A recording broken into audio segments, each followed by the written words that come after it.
As a new board member, I'm really excited to be on the board and to start some programs that will help gain community spirit. I think this is really important for our community. What? You sound like a cheerleader. You know, I've been on this board for 10 years now, and I'm not spending 1 penny on socials. As a new homeowner, we have to build community spirit. I don't even know my neighbors. Neighbors? Most of the people around here are renters. They don't give us anything. All they want is stuff from us. That's ridiculous. We need to make a community magazine. It could come out monthly. We could get the members involved by showcasing all the activities in the community. You know, when she talks about magazines, who reads? Nobody reads what's in those magazines. It's a total waste of money. Donna, we can have a holiday block party. We can have a contest. We can have pumpkin carving. I can't understand this anymore. What do you think we're going to do? We're going to do every holiday? They have their own families. They I don't heard need this to about HOA. Donna, listen to me. Same I'm thing, telling you, over and we're not over going to spend that over. money. Stop. I understand where you're coming from. You've been on the board for 10 years, but there are other people in the community that have different ideas. So let's present this to the membership and see what they want. And renters are residents also. Thank you, Donna. These are some scenarios that people have in board meetings. So welcome to our presentation. We'll start shortly. Hello, I'm Mary Rendina, Executive Director of the Nevada chapter of the Community Associations Institute, and I'd like to welcome you to the CAI media presentation. CAI provides comprehensive education to board members, homeowners, and community managers. This presentation series, developed by CAI's Nevada chapter, brings educational information to board members all around our state, and it has been developed and presented by experienced board members, all of whom have completed CAI's award-winning Decal Education Series. We thank our generous sponsors who make these free presentations possible.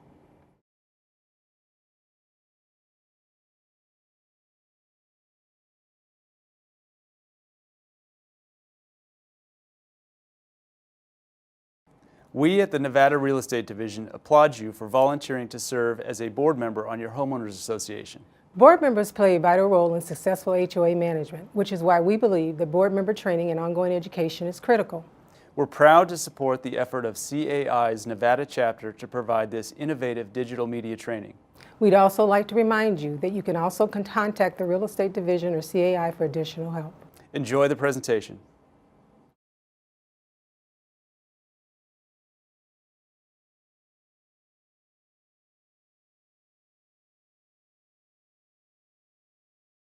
Hi, my name is Donna Toussaint. I'm going to introduce myself to you and my friend Frank. I've been involved in HOAs since 1997 when I first bought a property in an HOA, and I went, what in the heck is this? I never realized it was going to monopolize as much of my life as it has. I served on a large board for 10 years as the president. I also served as the commissioner on the common interest communities and condo hotels here for the state of Nevada, which helps regulate HOAs, and I'm on the board of directors of CAI. I also have completed the Decal program, which is an extensive program of teaching homeowners and board members how to get educated. This is my friend Frank. Hi, I'm Frank Fimiano, and I've been involved actually with 2 HOAs, 2 completely different ones, but most importantly, lately I've been a board president of a large HOA for 7 years. Has been a real challenge, and had a chance to learn a lot about HOAs and the laws and how people interact. And I'm going to try to share some of that today in a positive way. Don and I, by the way, are both members of CAI, our Community Association Institute, which is responsible for this presentation, and have been willing to sponsor us and let us share some information with board members. And Don and I both have taken the program, which we affectionately call Decal, but it's called Dedicated Community Association Leader. And it requires us to take about 25 hours of classwork, which is really informative and helps educate board members into what their responsibilities and their roles are. And it has helped me a great deal, which is what I really enjoy about it and so forth. So we hope all this training will benefit in this presentation some of the ideas that we've come up with on how to build community spirit. So we think it's very important, and that's why we chose to talk about it today. Donna, we're going to do what, a 4-part presentation We're today? a 4-part presentation on how to build community spirit because it's very important. It's one of the most important things you can do because if you have a community that works well together, you're going to have a happy community. That's true. That's true. It's hard to keep people together, It is. you know. It really is. So we're going to move on now with our presentation and give you some ideas of what's going on. And I guess you're going to start, Donna, with how do we build community spirit? Oh, by the way, Donna. Yes. Yeah, I got to tell you about our little skit. Our little skit. Yes, yes. And when I called you a cheerleader, you know, some people say that I'm the cheerleader in my HOA because I'm always a real positive person about HOA and activities and socials and so forth. But I want to let the people know that, you know, I really like Donna. And contrary to the skit, and we get along pretty well, really. We do. We really do. And I have to tell you, the skit was just to emphasize how there can be conflicts, and board members can be conflicted as to know what to do in their community. So with saying that, let's go ahead and get started. Okay. Why don't you kick off? Okay, why do we build communities? What's community spirit? What's the best thing you can do? It's bringing homeowners together, bringing neighbors together. I can tell you if your neighbors don't know each other and the garage door goes up and the garage door goes down, you're not going to have a lot of community spirit. You're just not. Yeah, you know, it's so common. You hear that a lot, where people are standing out in their driveway or putting their trash out, doing something, picking up their paper, and a car pulls out next to you, and they wave at them. They always are very friendly, and they keep right on going. But if you ask them, do you know their name of your neighbors? It's amazing how many people don't actually know their neighbor's name. And that is that garage door syndrome you talk about. You know, hello, goodbye, and that's it. And we're trying to build something that makes people feel more ownership for a community. And that's why it's important that you do get to know people. Well, one of the problems we have, I believe, in Nevada is we're a lot of transplants. There aren't a lot of people that were born and raised here, especially in my age group.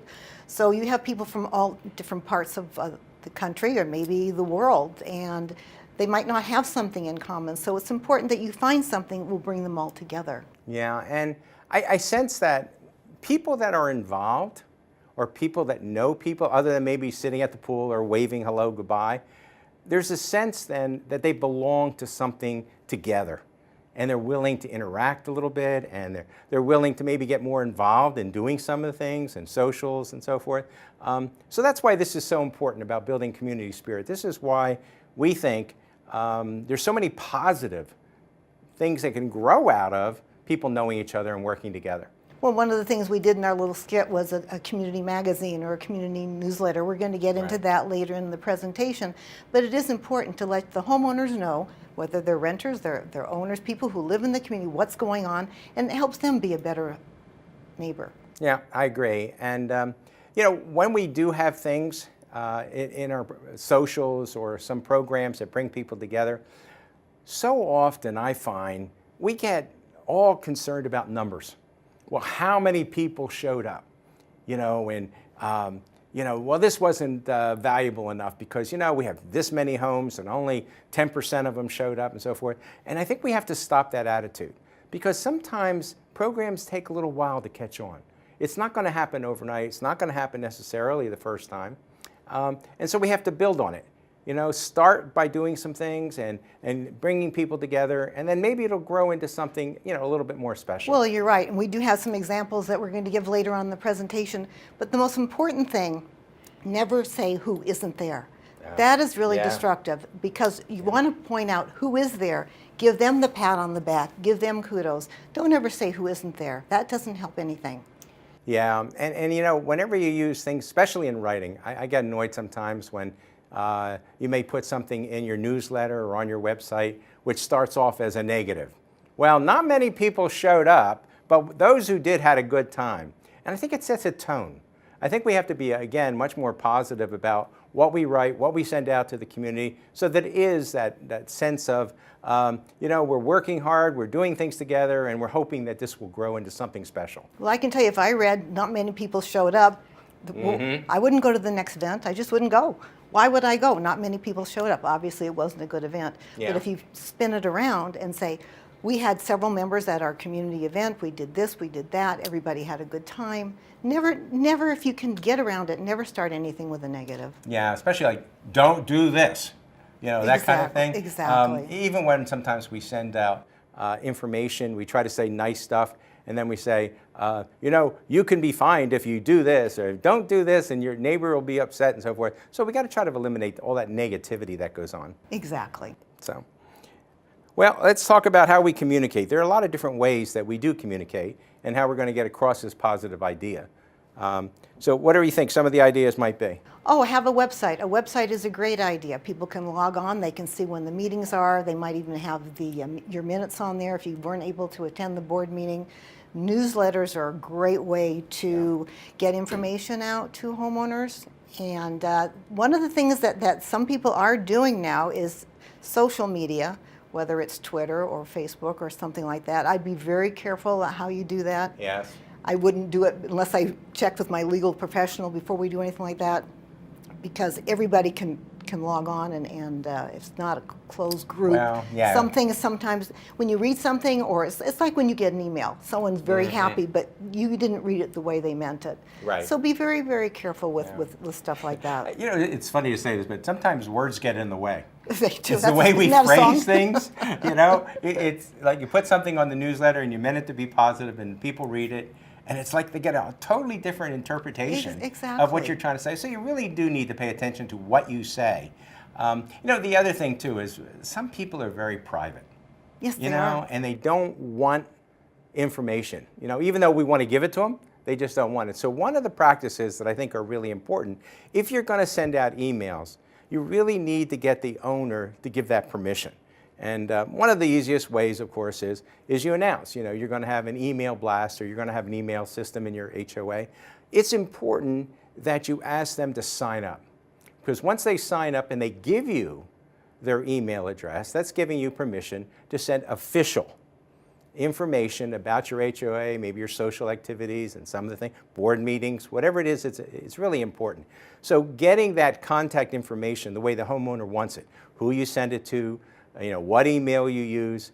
I wouldn't make any, you know, like sometimes you have lists from clubs or something out, and just to use somebody's name or their email, I think that's really inappropriate.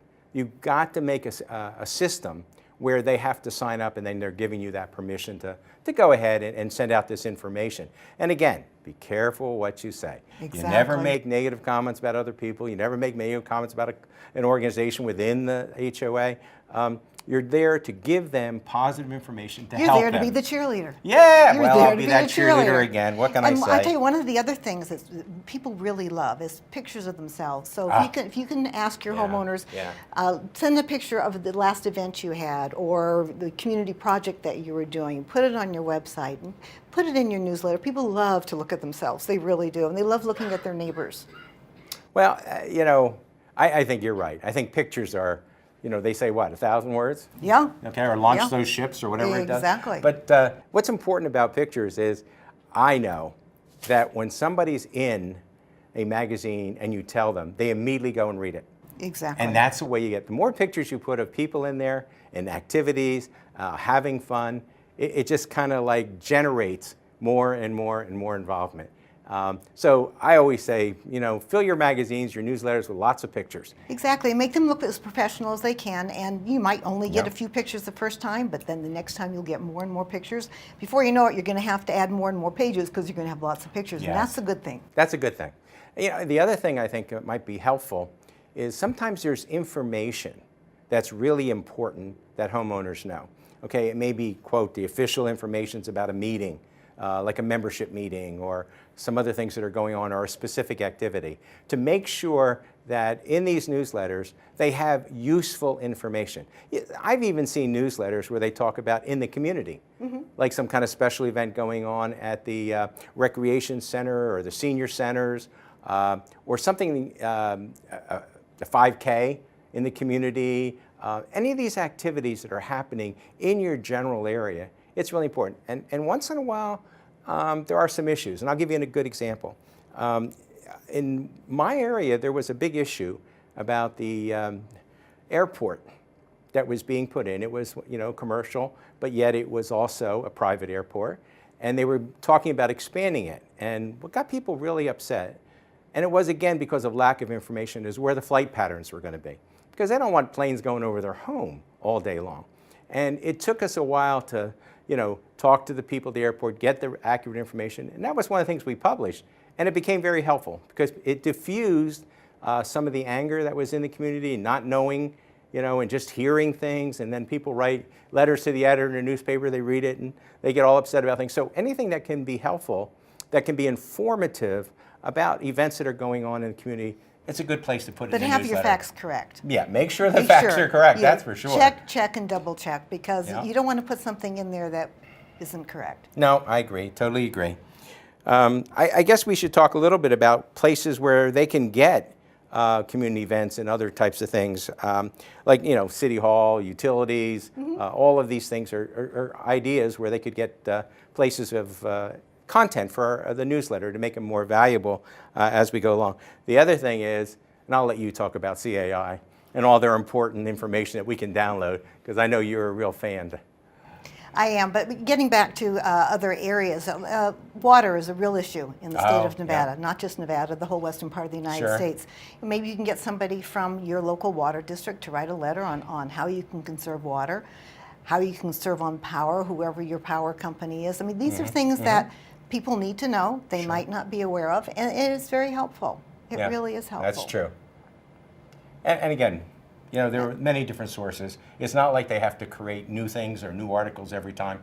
There are plenty of material out there that they can share. Well, I can tell you, we had a neighborhood watch in our community. We had the person that was in charge of the neighborhood watch through Metro, the PIO person, was writing articles for our newsletter for a while. It was very helpful. It was telling people simple things that they may not have been aware of. One of the things that bothers me a little bit, sometimes there are HOAs who see renters as almost like second-class citizens. I think that's a big mistake. I think renters should be included in all newsletters. They're in your community, they're living there. They are tenants that have many, many rights and responsibilities as well. But they should all be informed. They should be included in any kind of mail out, whether it be newsletters or important information. They should know what's going on. Because I really believe that if you get some of the tenant and renters involved, they could end up being your future owners. They could very well be. If they like where they are and they want to stay there, because there's many times things change with owners, they want to sell that house or they want to change a tenant or something.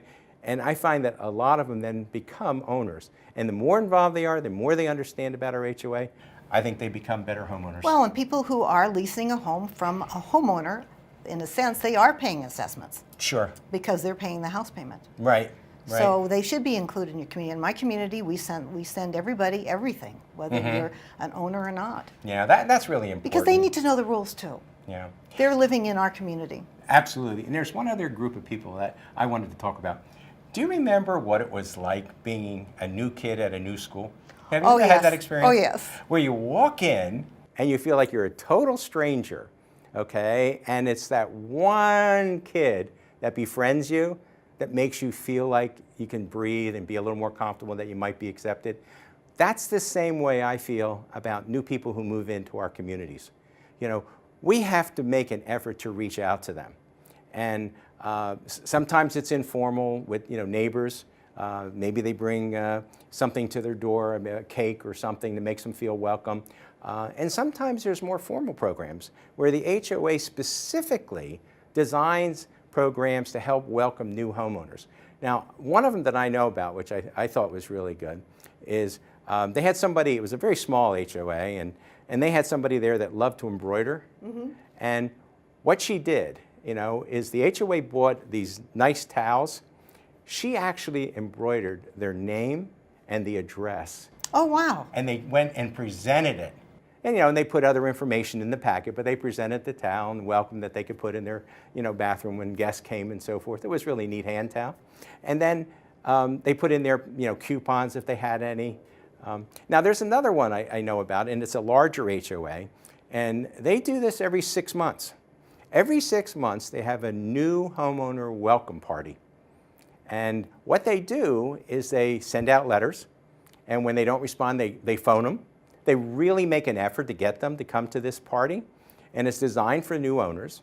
And they may have, like the community manager talks or the board president, and explain some of the things and the activities and the things that are going on. But then more importantly, now you know this one, they serve food.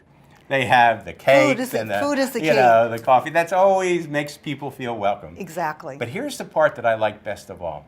They had representatives of various clubs and activities and socials sitting at tables with information. And the people walked around, kind of like at a conference where you go around and you collect goodies. And each group had something, like a craft had a little gift for them, the craft clubs, or the aqua club had them sign up and get 2 free classes, some little giveaway that not only said, here we are, but you're really welcome. We want you to be part of this. And to me, it was really special. I saw it one time. I went and observed it. And it was really special, the reaction of the new homeowners. They were so stunned by the fact that all these people were there for them. I think it's a great idea. Oh, I do too. Just an awesome idea. I really thought it was. But anytime you can build community spirit, I think is a good idea. Yeah, and I think the more we recognize how important people are and communications, the better we are to understand it. Now, I guess that brings us to segment 2, which will be coming up, where we're going to go on some other ideas and topics related to communications and building our community spirit so we feel like we all belong. Exactly. All right, thank you. See you in a few.